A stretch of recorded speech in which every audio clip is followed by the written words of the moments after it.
ইয়াবা সহ ধরা পড়া আসামিকে থানা থেকে ছাড়িয়ে নেওয়ার তদবির করতে গিয়ে পুলিশের হাতে আটক হয়েছেন বিএনপি জামায়াতের ৫ নেতাকর্মী। কুষ্টিয়ার মিরপুরে ঘটেছে এমন চাঞ্চল্যকর ঘটনা। একাধিকবার বলা পরে না শোনার কারণে তাদেরকে এই হেফাজতে রাখা হয়েছে।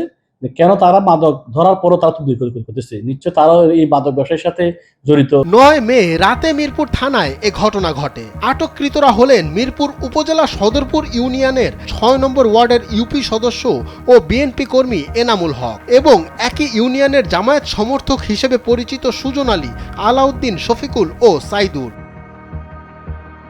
মিরপুর থানা পুলিশ জানায় ৯ মে রাত ৯:৩০টার দিকে উপজেলার নওদা আজিমপুর এলাকায় অভিযান চালিয়ে রবিউল ইসলাম নামের এক যুবককে ৮ পিস ইয়াবা সহ আটক করা হয়। রবিউল ওই এলাকার মোহাম্মদ রমজানের ছেলে। আটকের পর তাকে থানায় নিয়ে আসা হয়। আমলা ক্যাম্পের পাশে হতে একজন মাদক ব্যবসায়ীকে ৮ পিস ইয়াবা সহ হাতনাতে গ্রেপ্তার করে থানা নিয়ে আসে। নিয়ে আসলে এজাহার দায়ের করে।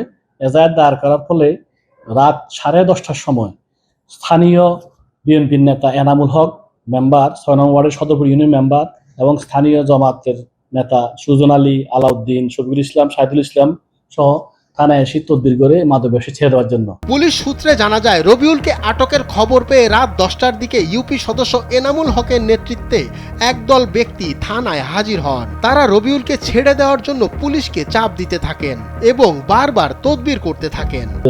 তাদেরকে বারবার নিষেধ করার পরেও তাদেরকে মাদক ধরার কারণে ছাড়া যাবে না, তারপরেও তথাপিও তারা বারবার তদবির করছে।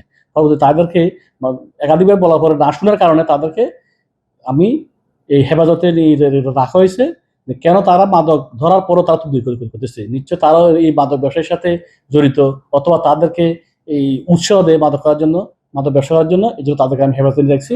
পরবর্তীতে ঊর্ধ্বতন কর্তৃপক্ষের সাথে আলোচনা করে তাদের বিরুদ্ধে আইনগত ব্যবস্থা গ্রহণ করা হবে। মিরপুর থানার ভারপ্রাপ্ত কর্মকর্তা মোহাম্মদ শহীদুল ইসলাম বলেন, নিষেধ করার পরও তারা বারবার ওই মাদক মামলার আসামিকে ছেড়ে দিতে বলেন। এক পর্যায়ে তাদেরকেই আটক করা হয়। ঊর্ধ্বতন কর্মকর্তার সঙ্গে কথা বলে আটককৃতদের বিরুদ্ধে আইনগত ব্যবস্থা নেওয়া হবে।